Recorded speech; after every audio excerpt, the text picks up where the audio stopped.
marami sa ating mga Filipino kasi na alam mo yon na medyo allergic sa utang. Maski ako noon, lumaki kami sa pamilya na tabu, bawal sa amin yung mangutang kasi nga parang negative masyado yung yung connotation pagka utang eh.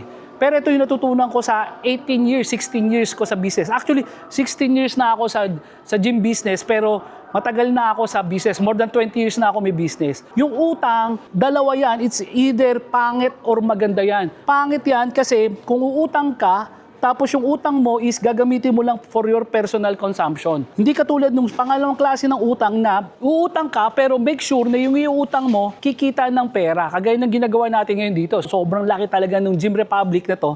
Hindi natin kayang punuan talaga lahat. So yung ibang pondo para sa pagpapagawa natin ng gym is inutang din natin talaga dyan sa Security Bank. So ito ngayon yung sinishare ko sa inyo. Maaring hindi talaga kompleto eh. Maaring may pera ka pero kulang. Malaking bagay pa rin yung utang. Pero again, sasabi ko sa inyo, make sure na kung uutang kayo, mapapakinabangan nyo yung utang nyo at kikita ng pera.